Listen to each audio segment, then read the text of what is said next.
I was recently online. I've got a YouTube channel, so I'm often online. I saw a picture of a sculpture by an artist called Bruno Catalano. You may have seen it. It's about people carrying bags with large part of their body missing. The vacuum created in someone who's moving from one country to the other. It's called Les Voyageurs, the travelers, and I know this feeling very well. My name is Fire. This is the meaning of my name in Arabic. You may ask why in Arabic and why this name in particular. Well, I was born in Iraq, the third child of a Jewish family who stayed in Iraq until 1973. My father was one of the pioneers of journalism in Iraq. He worked as an editor in the leading newspapers, and as such, he used to be invited to celebrations organized by the Iraqi government. I was about 4 when I joined my family to one of those celebrations. I remember it being in a huge garden with a stage for performances and speeches. Being the youngest child and somehow cheeky, I decided to join my father when he went to greet the Iraqi president, Abdul Karim Qasim. After greeting my father, Qasim sat down, smiled, and said, "What's your name?" I said, "Niran." He said, "Oh, you are light on fire, light to illuminate the road to the freedom fighters and fire to burn the colonialists." Big word for a small child. Qasim's era was the golden era for the Jews of Iraq. But within few years, the situation started to deteriorate. And by the time I reached the age of 11, it was no longer safe for the Jews to stay in Iraq, so my parents started looking for a way out, first to send their children, and later to leave themselves. On the plane, I've decided to close this chapter in my life called Iraq. Iraq was the past, and I need to think of the future. I need to think of my freedom and live without fears, even if I might not be able to see my parents again. I arrived in Israel at the age of 16. I had to adapt to new life, new language, big family, but the most important thing I learned is to stand tall and to be proud of being Jewish. One of the things that immigrants do is to change their names. For me, family members decided Nira, but Nira did not mean anything. It just literally the female form of the name Nir, which means the first plow in the ground. I accepted it, but I wasn't sure about it. Military service was the first real contact with the Israeli society, as till that time I mixed only with immigrants. So surprisingly, everyone thought that I'm Russian. But when they knew that I come from Iraq, they became very interested in my story because it was rare. Don't forget, Iraq for Israel was the enemy that not much is known about, probably only through stories about 1001 Nights. On the last day of the army training, I asked my class officer to write in my autograph book. She ended her message by saying, "Do not accept people to call you Nira, but Niran only." That was the first sign that I need to keep my name. At university, I read political science and international relations, only to please my father, whose dream was that one day I'll work in the Foreign Office and be an ambassador. After 2 difficult years, I decided to change 180 degrees and leave these studies and follow my passion in fashion design. Now you can imagine fashion design students can be crazy, enterprising, and daring.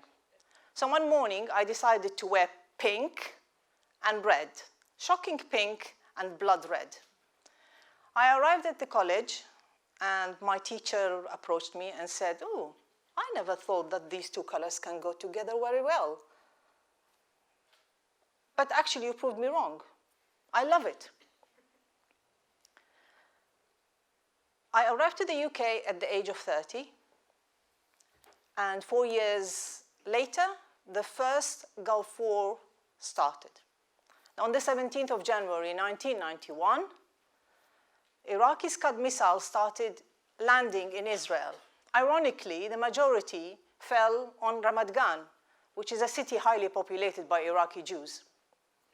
So now, my birth country is bombing my home country, where practically all my family lived. When my children were born, Iraq somehow sneaked into my life. It became very important for me to raise my children on my Iraqi Jewish tradition, culture, food, music, but at the same time, I denied that Iraq was part of my life. I did not want to feel that I'm missing something. On the 9th of April 2003, while I was getting ready to pick up my son from school, my eyes were glued to the television, watching how the statue of Saddam Hussein is falling in the center of Iraq. At that time, I made peace with Iraq. Then, and only then, I accepted that Iraq is part of my life.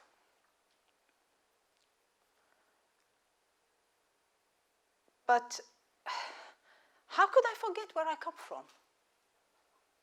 and deny 2,600 years of my history? I come where the Babylonian Talmud was written. I come where the Garden of Eden was and the Tower of Babylon was built. But how can I combine Iraq, Israel, and obviously the UK in my life? So let me think. Iraq and UK, yes, I can see them fitting together. UK helped to establish modern Iraq. Israel and UK, yes, they can fit. The Balfour Declaration was the first seed in the creation of the State of Israel. But how can I combine Iraq and Israel now? They don't match. But there's no reason why they cannot match in the future. I can plant the seeds, and maybe in the future I can create something.